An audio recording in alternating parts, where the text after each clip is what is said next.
I've been asked to introduce the next speaker, and this will be a very short introduction. Not because I want to get off stage, Amy, I promise.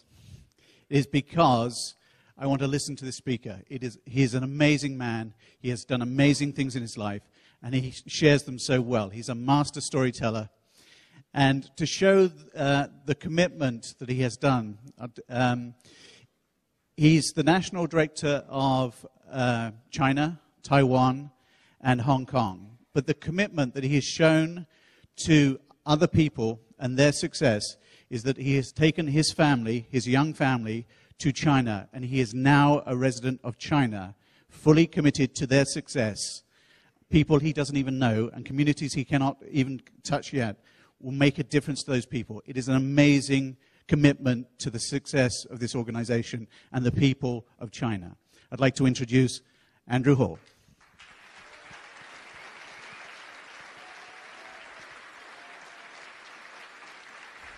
Thank you very much. Good afternoon. As Andy was just saying, I have actually made a quite substantial move. I was brought up in a very small town in Sussex in the UK. And for the past 6 years, I've been suffering massive culture shock as I transitioned my family across to the other side of the world. And I thought I'd just share with you right at the start just what it's like when you are making that transition, if you haven't done that, to go to a different culture, a different language, a different volume of people. Take a look at that slide. What do you think that is? Do you think that's going to the football match? That is the queue at Guangzhou train station. What I found about getting trains in China sometimes is you don't so much get on the train you want, you get on the train everybody else is getting on. And you just kind of get fed on. I remember when we first went to China, we booked ourselves into a beautiful 5-star hotel, my wife and I, and there's a little kitchen in the corner of our hotel room. And we'd been there for about 2 weeks, and my wife said to me, she said, why don't you go down, find a store, come back with some food, and I'll cook something up. I thought, fantastic idea. So I went down, I looked for a supermarket. And I found a place that I thought would be absolutely perfect, and I walked in. And I had in mind I was going to get one of those little flat packs, you know, the kind of little things with a little bit of chicken, a little bit of beef or something, just like you get at Albertsons just up the road. As only when I walked in there, I realized it wasn't quite the way things were sold in China. I've got to tell you, when I got back to my hotel room, I was feeling quite relieved to be back in the security of the hotel room, and I decided I was going to reward myself with one of those foot massages that the Chinese are so famous for. So I went down to the 3rd floor where the health center was, and I was standing outside, and I would have gone in. I wanted to go in. I was going to go in, but I just couldn't be sure they were taking me seriously.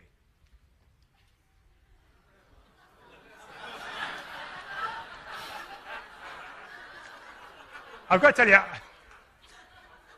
I am delighted to have been asked to close out the first day of the conference. And I was thinking, what should I talk to you about on the first day of the conference?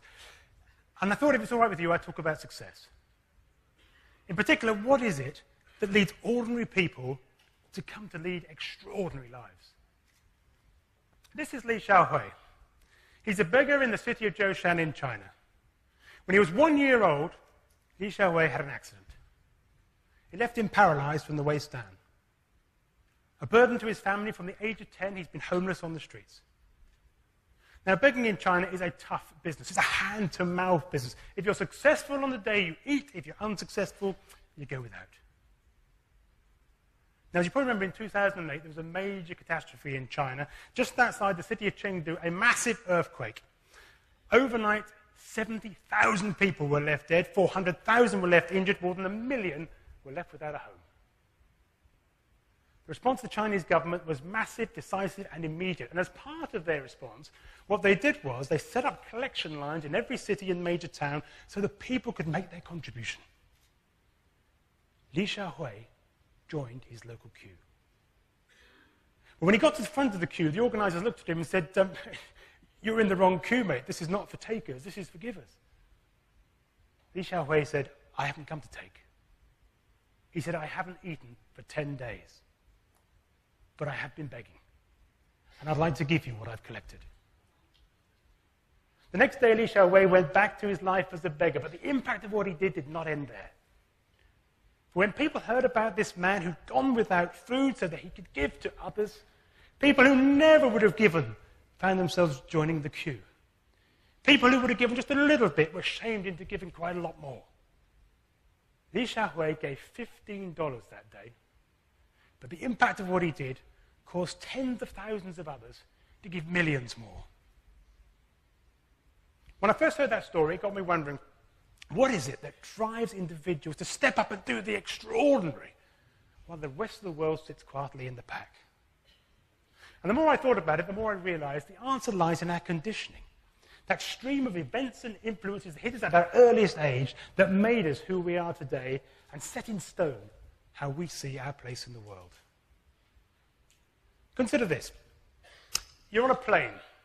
You're flying over the Himalayas, but there's a problem with your plane. You're losing height. In a short while, emergency action is going to need to be taken in the cockpit, or you're going to have a crash. I'm going to give you a life choice. Who do you want at the controls of your plane? This is your choice. You can have the pilot.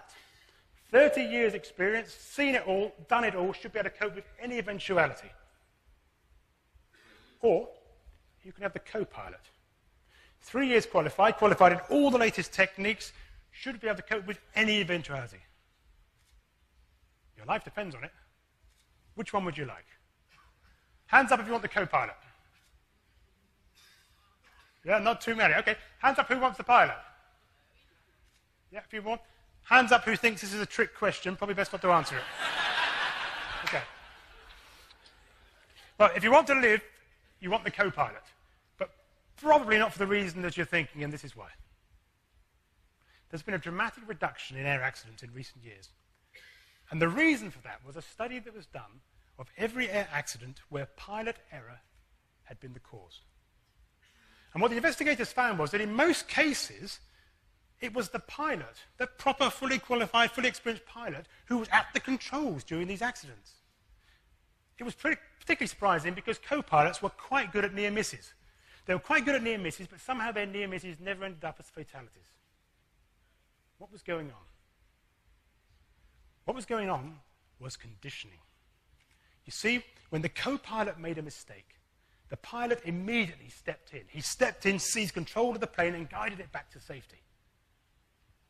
But when the pilot made a mistake, so conditioned was the co-pilot to respect authority that he sat lamely by as disaster loomed. Look, if a fully trained, proud, fully qualified co-pilot can sit alongside watching a captain take the plane into the ground, it is clear that how we see our place in the world has a massive impact upon our performance. And what I've got to tell you is, it's not confined to pilots. You know, straight after this conference last year, the EDs of the UK went off on the retreat. And if you've been there with us, one of the things that would have surprised you, because a lot of stuff was shared at that retreat, one of the things that would have surprised you was just how fragile we all were. So many people shared things about things that have held them back in the past and quite possibly were holding them back right here today and on into the future. And it's not confined to EDs either. When I got back from the retreat, one of my best directors, one of my best EDs, made a bit of a mistake. And the mistake he made was, he had a contentious email that came in, he wrote a contentious email and sent it out, he wanted to click reply, he accidentally clicked reply to all. You've probably done it yourself from time to time. What surprised me was his reaction. His reaction was, he wrote me a really nice email, and he said, Andrew said, as a tradesman, he said, I don't think I have the skills necessary for this job, I think it's best if I step down. What I'd like to do with the time I've got with you this afternoon is look at your life, my life, in a way that you've probably never looked at it before. In a hope that by doing so, we can put all of these things to one side so the road ahead may be clear. And at the end of that, what I'd like to do, if it's all right with you, is share with you my guide to success. The short road, pain-free. And I think it's the only road you'll ever want to take.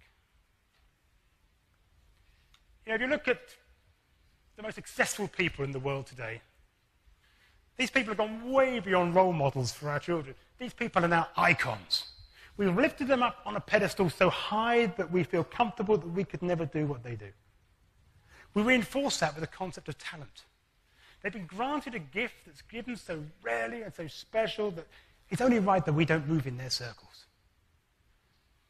It's important because it affects how we feel about our own life and our own place in the world, what we expect from it, and how high we reach. Michael Schumacher, the most successful motor racing driver in the history of the sport. Never did his talent shine so brightly as in the wet. He won his first race in 1988 at the Belgian Grand Prix. It rained. And driving an inferior car, Michael Schumacher just rode away from the rest of the field. Here was the most naturally born, gifted racing driver the world had ever seen. Or was he? Now, I don't know what you were doing when you were 4 years old, but Michael Schumacher's dad had built him a racing go-kart. Now, the Schumachers weren't rich, but so keen were they to have their son racing that Mrs. Schumacher took a job at a local racetrack. Now, when you're looking for a favor, when you want something for free, you get to play when nobody else wants to. Michael Schumacher did much of his practice in the rain.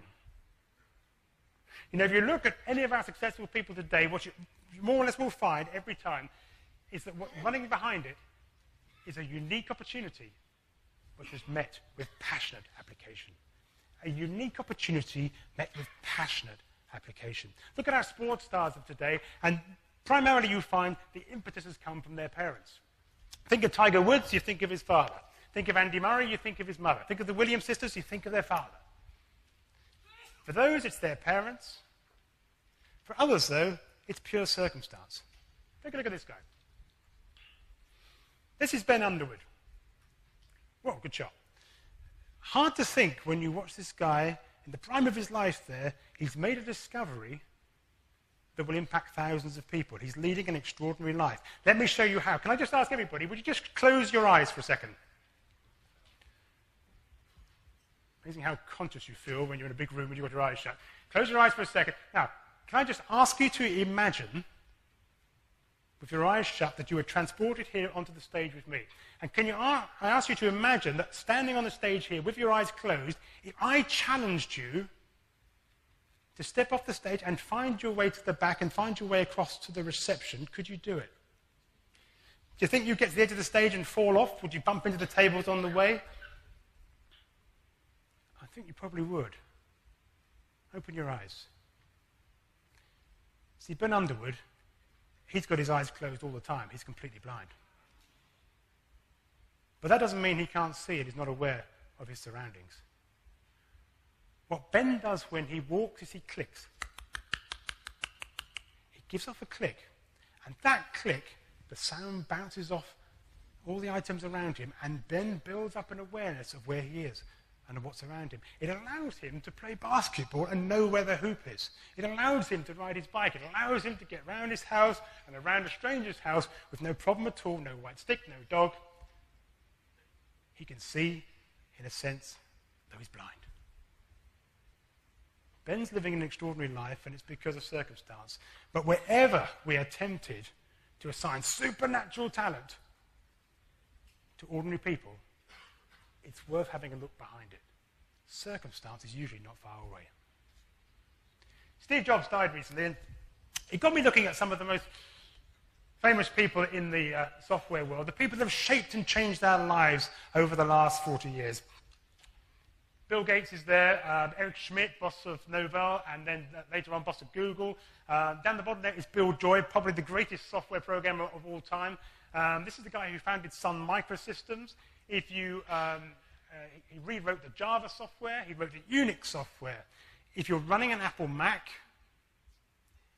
some of the software that Bill Joy wrote 40 years ago is still running your machine.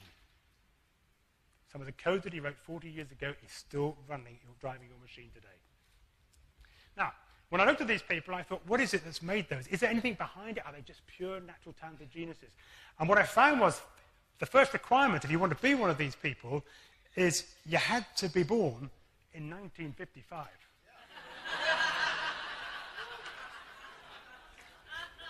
You had to be born in 1955. If you weren't, or you weren't born pretty close to it, you'd missed it. Look, if you were born in 1953, what happened? by the time the software revolution started to hit, you got a mortgage, you got a family. You weren't going to bet all your chips on this latest revolution. If you started out in 1957, too late. These guys are already up and running. And they're away and clear. But okay, a lot of people were born in 1955, so they could still have been complete geniuses in their field, and they probably were. But let's look at the two Bills. Bill Gates. Bill Gates was lucky enough when he was a child to live in one of the few areas in the world that had a brand new multi-million-dollar direct access, direct typing computer. He was fortunate enough to have parents who could afford to club together with other parents to buy their kids some time on that computer. When their money ran out, the parents clubbed together again and they bought some more time. When that money ran out, they didn't need to buy any more time because now firms were queuing up to take advantage of these kids who knew how to take advantage of the new technology. Bill Joy had perhaps the most spectacular rise. He was lucky enough to go to Michigan University in 1971. Michigan University was one of the very few in the world that had one of these multi-million-dollar direct access computers. But Bill was set to be a biologist. He didn't have much time for computers. He didn't have much time for computers because time on a computer cost money. And being a student, money was something Bill didn't really have. But Bill Joy's life changed one day in spring 1971 when his friend hacked into the computer and got the access code. From that day on, Bill Joy could be on the computer 7 days a week, 24 hours a day, and he pretty much was. By the time the opportunity to rewrite the Unix code came up, Bill Joy was just about the most experienced programmer in the world. Wherever you look, you find the same result. Success is about opportunity and passionate application. If you persist in thinking that talent is the overriding marker in success, then you need to hear from this man. This man is Laszlo Polgar. You might not have heard of him, but to me, he's one of the most significant people of the second half of the 20th century. Now, Polgar was born in the 1940s. He was brought up under the communists in Hungary. And by the time he was 30 years old, he was living in a tiny flat in the center of Budapest. But Polgar was a man burdened by a belief. And his belief was this. His belief was that genius isn't born, it's made. He believed that David Beckham, that Albert Einstein, these people weren't born that way, they were made that way by their environment and the opportunities that came their way. So convinced was he of his belief that he set out to prove it. He decided he would make his own child a genius. Now, if he was going to do that, the first thing he needed to do was he needed a measure. He needed something that was completely indisputable so that if you produced a genius, everybody would know. And he found his measure in the game of chess. He chose chess because chess was a game that everybody in the communist bloc played at that time. He chose chess because chess had a rating system. Every player in the world is graded against every other player in the world. If you are the top at chess, it is indisputable. Polgar had his system, he had his measuring stick. All he needed now was a child. In fact, all he needed now was a wife. But never mind, undeterred, what Polgar did was he put an advert in the local paper and he advertised for someone to help him with his project. And quite incredibly, he found someone. And together they had their first daughter, Susan. When Susan was a baby, Polgar used to put the pieces in her hand so she'd get used to the feel of them. He'd prop her up so she could watch her parents playing chess so that she too would want to play chess. Susan entered her first tournament. It was a tournament for under-10s. Now, you know how these things work. When you enter a tournament for under-10s, every player is 9 years old. Susan Polgar was 4. She played 10 games. She won 10 games. She was immediately hailed as the greatest natural talent the chess world had ever seen. By the age of 15, she was the world women's chess champion. She remains the only player, man or woman, to have won the Grand Slam of chess, the 3 greatest tournaments in the same year. Now, I know what you're thinking. You're thinking, That Polgar really got lucky there, didn't he? But if you are thinking that, I do need to tell you, he had a second daughter. This is Sophia Polgar. Sophia Polgar is best known for what came to be known as the Sack of Rome. Every year there's a major tournament in Italy where all the top players from all over the world descend on Rome for this huge tournament. Now, the way you win a major tournament in chess is you don't win every game. You draw, you draw, you draw, you draw. You nick one here, you pinch one there, and that's how you win the tournament. Sophia Polgar won 8 games on the trot. Now, everything is rated in chess, and that ranks in the top 5 performances in the history of the game.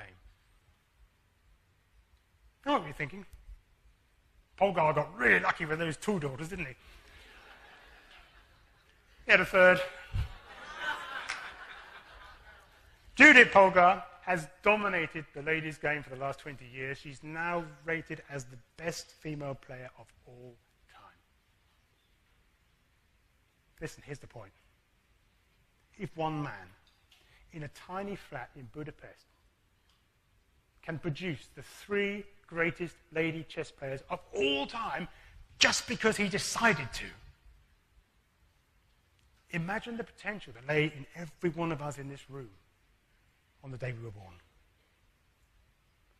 You see, the truth is that life hasn't been very fair to you and me. And let me just show you how unfair it's been. Let me take you through the lottery of life. The lottery of life began on the day that you were born. Were you set to be the oldest, or were you going to be the youngest? Now, I've traveled the world, and what I found on my travels, it pretty much doesn't matter where you go. The weight of hope, of expectation, the burden of expectation falls on the shoulders of the eldest. Under such pressure, eldest children are destined to succeed. They're driven to succeed. Our corporate boardrooms are dominated by eldest children. Our major professions, doctors, dentists, lawyers, are dominated and top-loaded by eldest children. For younger children, from the moment you pull on your first hand-me-down, you know that your place in the world and the family is slightly different. Successful younger children tend to be the mavericks, the chancers, the entrepreneurs. You look at our most famous entrepreneurs today, and you're looking at younger children. Donald Trump, younger child. Alan Sugar, younger child. The dragons in the den, 4 out of the 5, younger children. See, younger children know that if they play in the same park as their elder brothers and sisters, they're likely to come off second. Poor old Ralph Schumacher. He was always going to be second. That cart was built for Michael.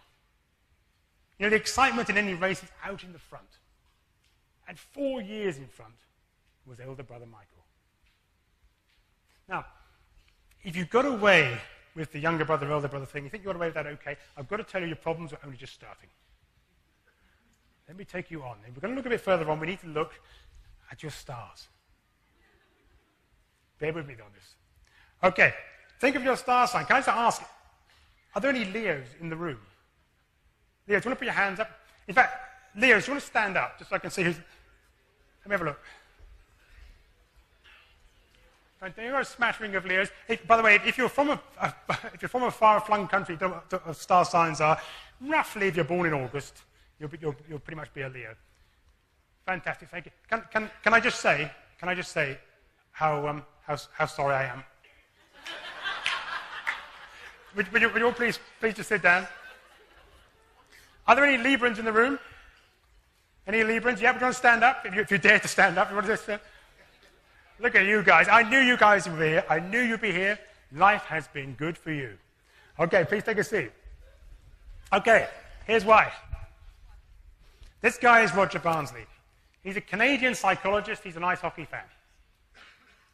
Now, I guess ice hockey in Canada is a bit like, I guess, pro football is here in America, and probably soccer is in anywhere else in the world. It's a passion sport. The major teams would do anything to get the best players. You would think that if you had the talent, you would always rise to the top. They would pick always the very, very best players. 4 years ago, Roger took his wife to the local game. His eyes were fixed on the match.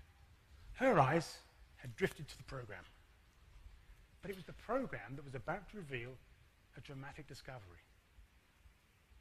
Because she said to her husband, she said, do you know anything strange about the ages of these players? Roger took a look. Good mix of youth and experience. So what? She said, no, I'm not talking about how old they are. She said, I'm talking about the month that they were born. Roger took a look again. 24 players in the team, 17 were born between January and April.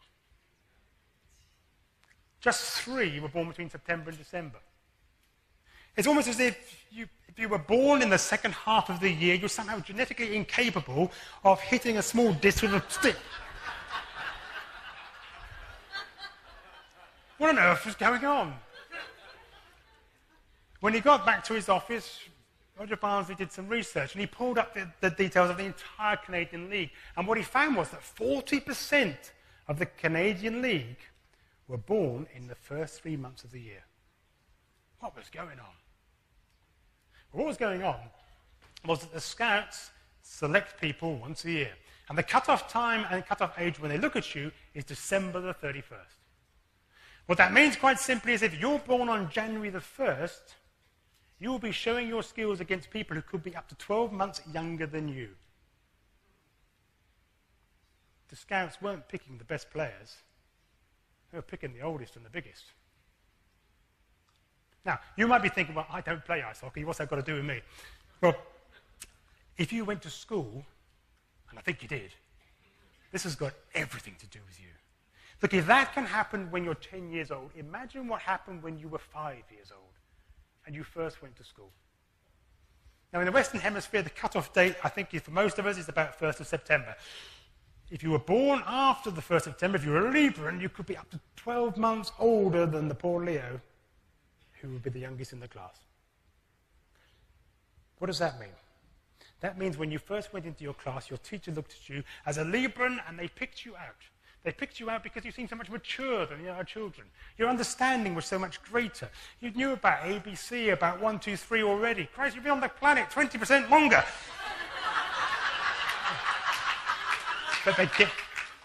But you were told how good you were, so you worked harder and the gap started to grow.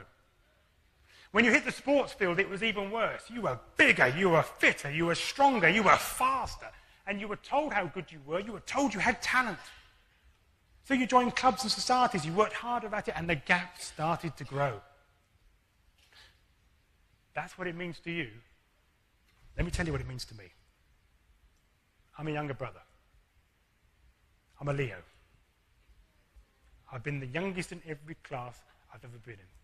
I've got to say, I'm quite surprised to be here. But if I look back on my school life now, I can see it was just a matter of waiting for this age disadvantage thing to play itself out. In my first school, my primary school, I did nothing of note. In my secondary school, I did very little of note. The first set of exams I took at 15 weren't that great. It was the last set at 17 that I took that stunned my tutors. And they said, with results like this, Andrew, you really should have applied to Oxford or Cambridge. And the only way I could do that at this late stage was to take a year off and sit the entrance exam. So that's what I did. And when I went up to Cambridge a year later, I was now slightly older than most of the other people who were coming up. For the first time in my life, I turned age disadvantage into my advantage. And I thrived.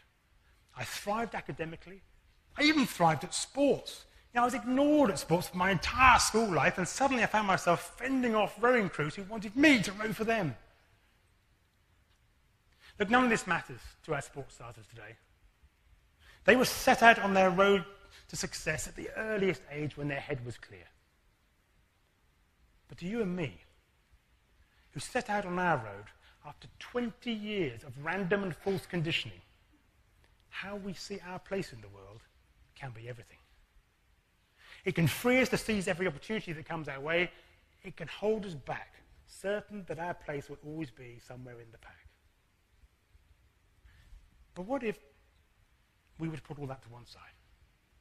What if right now, here in this room, we looked at ourselves as Polgarsaurus, capable of anything, given the opportunity? And what if we realized that the opportunities before us is this BNI that we've all come here to celebrate? See, I stand before you as a testimony to someone that B&I can take you as far as your ambition can dream. But what I know is it doesn't matter whether you're looking after one nation or one chapter. It's your passion that makes the difference. I remember when I launched my first chapter about 15 years ago. A lady joined. Her business was cartoons and caricatures. They cost £35 a time. It was a very little business. And if I'm honest with you, it wasn't a very good business. But 6 months later, it had been transformed. 6 months later, she was working for all the major car companies, Benz, BMW, Mercedes. 6 months later, she was doing massive murals for local nightclubs. 6 months later, she was flown to Milan by a pharmaceutical company at £1,000 a day. I did that. I did that through the passion with which I did my business. And if you're running one chapter, one region, or one country, you can touch people's lives with what you're doing too. It's our passion that makes the difference. This man is John Britton. John was born with a passion for motorsport, and motorcycles in particular. Now, if you follow the motorcycling world, you'll know that it's a multi-billion-dollar industry. The works teams, the manufacturers teams spend millions and millions of dollars every year trying to shave a fraction of a second off a lap time, because fractions of a second are what wins races.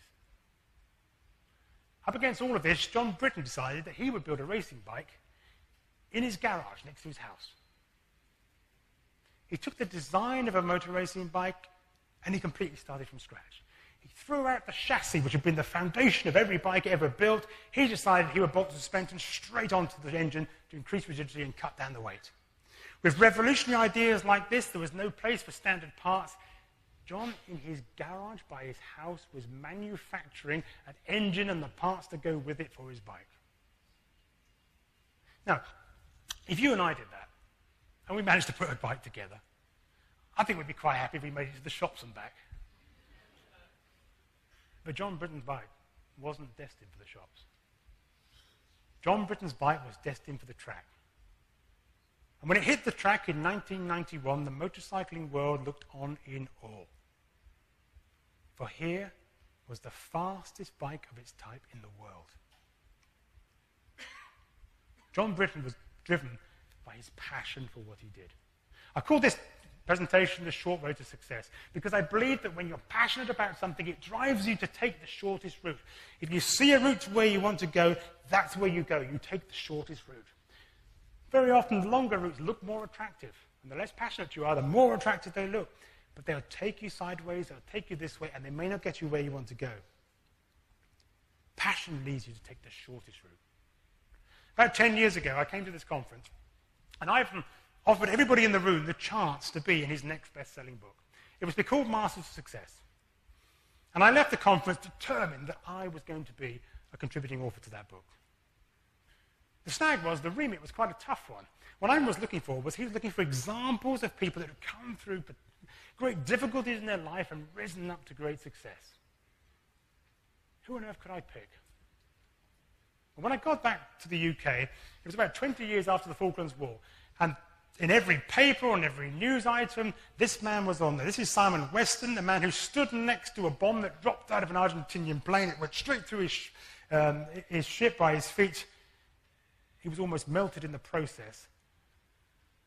And when he recovered after hundreds and hundreds of operations, he became a major fundraiser and a huge personality in the UK. I had my target. My question was, how do you meet and interview a big personality? I thought of all the things that I could do. I could ask all of my members if they had a contact 300 miles away in Cardiff that might be useful to get me to Simon Edwards. What else could I do? I could ring my parents who had contacts in Wales. They might be able to get me to Simon Weston. I could ring the director who ran the Welsh area and see if any of his members had a contact to get me to Simon Weston. Or I suppose I could just give him a call. It took me about half an hour on the net. I found a phone number. I picked it up and I rang it, and I found myself talking to Simon's sister. My passion for what I was doing poured down the phone line, and when I finished, I put the phone down and I held my breath. 7 o'clock that night, that phone rang again, and I found myself talking to Simon Weston.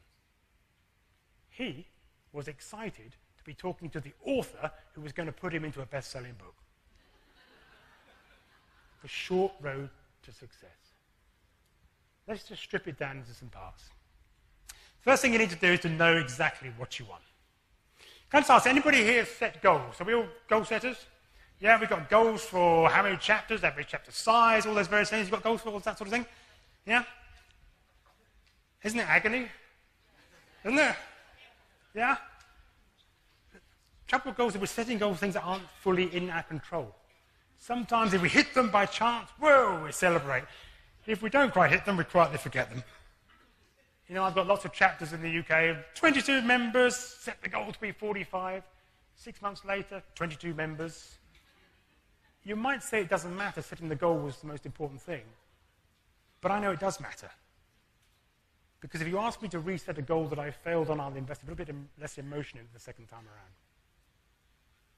But I remember when I was first taught goals. When I was first taught goals, it wasn't about micromanaging. It was about, Andrew, what do you want? What's here in your heart? Because when you look in your heart, you find passion, and when you find passion, you're on your road to success. This is my daughter, Amara. She doesn't have goals. She has wants. And when you come up against an Amara want, it's like a tidal wave of emotion that's coming at you. All feeble, fatherly efforts in denial are just swatted aside as the next wave comes at you.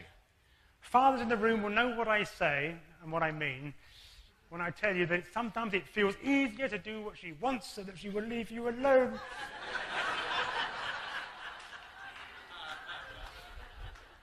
But guess what? Successful entrepreneurs are just the same. They're driven by wants. You know, Ian Stowe's a very successful publisher in the UK. And he came across Richard Branson when he was launching his student magazine, his first magazine. And he described the experience like this.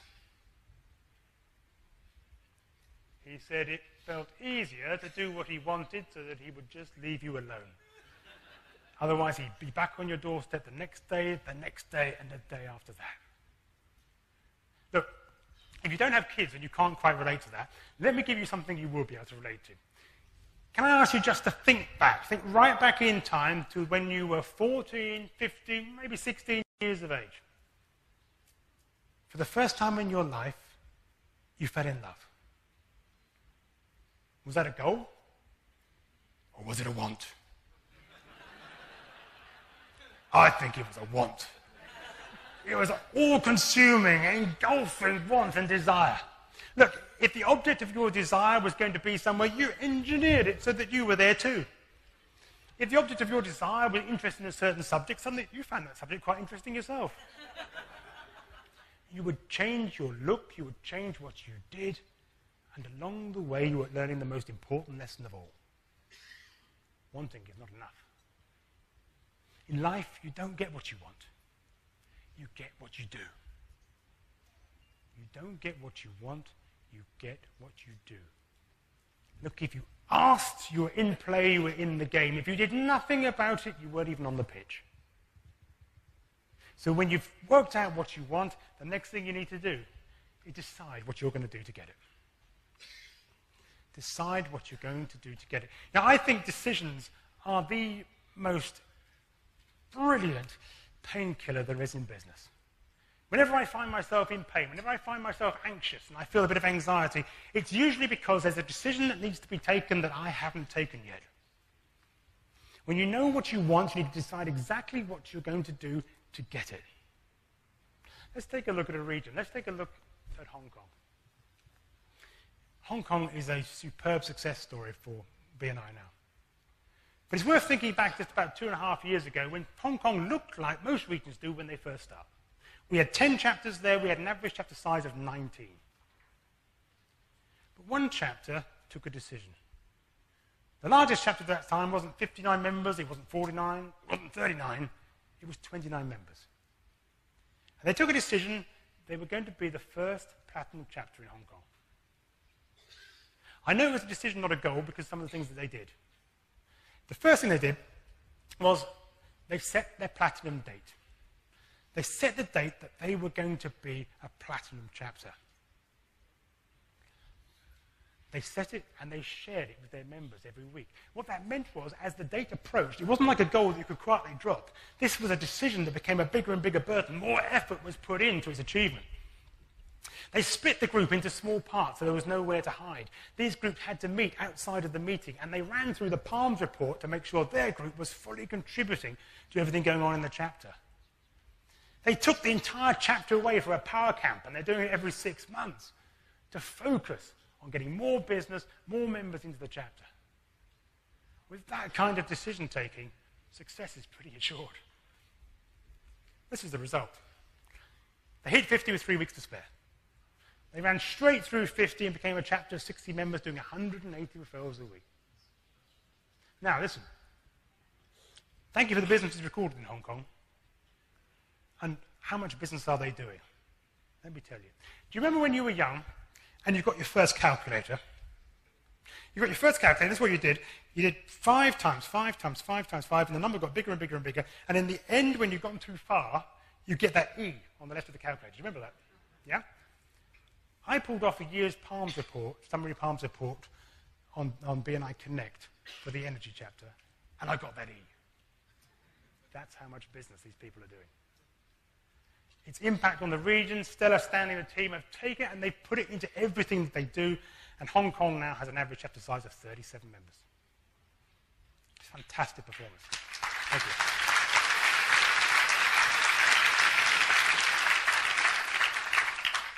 So when you decide what you want to do, you know what you want, you've decided what you're going to do to get it. If you want to be pain-free on your road to success, my advice to you is to be accountable for your decisions and not for the result. Be accountable for your decisions and not for the result. This is Diane Parr. This lady went into hospital in the UK for some pretty serious surgery. She went in and they prepared her and they took her into the operating theatre. They gave her that muscle relaxant that means you can't do anything, you can't even move your eyelids. And then they didn't give her the anesthetic that would mean she couldn't feel it. And she felt every cut, every slice, every nick, all the way through her operation. And when I heard that story, I thought, what can it be like to be lying there so helpless while these horrendous things are happening all around you and there's nothing that you can do about it?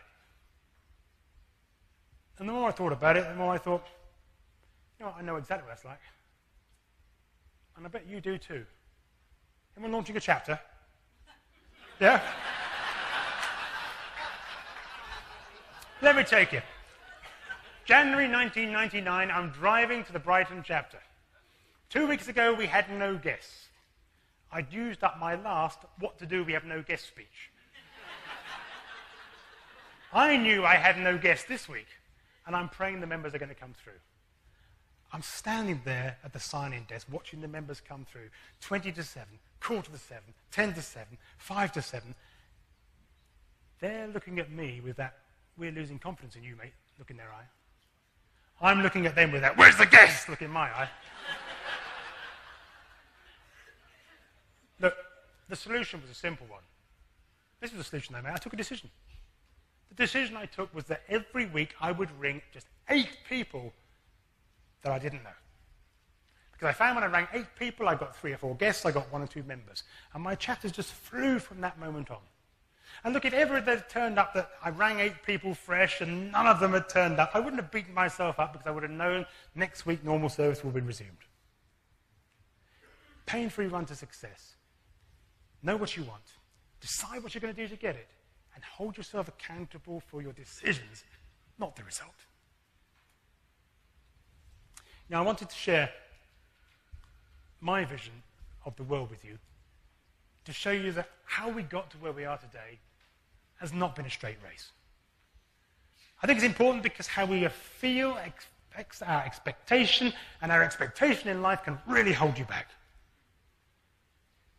If ever you felt that your place is sitting in the pack, resting on average, I hope from what we've done today, you'll find the confidence to cast that to one side and realize your full potential in the years ahead. Because, you know, the truth is, there's never been a better time to be a BNI director. This is the largest gathering of directors that's ever been assembled.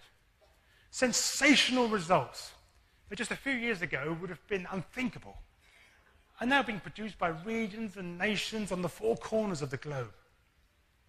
With more resources we've ever had before, there's a waterfall of support that's cascading down from the international office through national offices, through executive directors, assistant directors, flowing on into our chapters as we take 3+1 to success.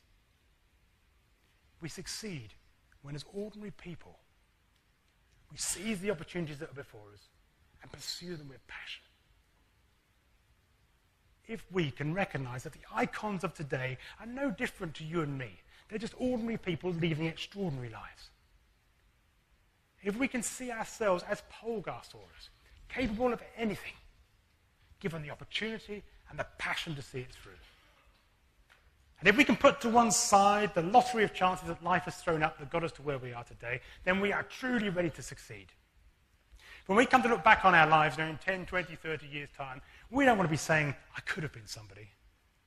We want to be saying, by God, I was. This man is on top of a 14-story building in China.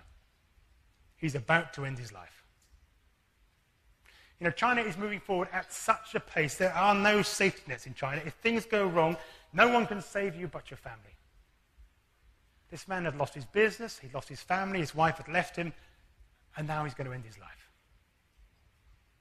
Now, this being China, almost immediately, a crowd gathered down below. The ambulance service came, they stopped, they got out, and they looked up to see what was going to happen next. The fire service came, they stopped the cars, they got out, they looked up to see what was going to happen next.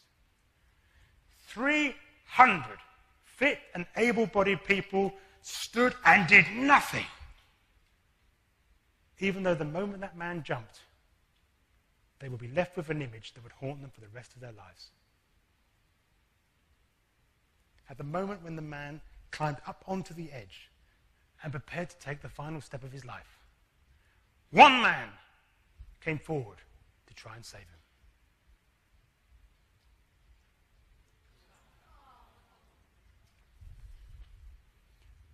Li Xiaohui. Li Xiaohui pleaded with the man, he urged the man, he begged him, he nurtured him, and he turned his mind around. When the fire service finally got up to the 14th floor, the only man that man would talk to was that little beggar from the street below. They brought Li Xiaohui up, and the two men came down together. Ladies and gentlemen, cast aside all notion of any set place in the world for you. As you pour 3+1 into your chapters, break out of the ordinary and step up to an extraordinary life in the years ahead. That's it, I'm done. Thank you very much indeed.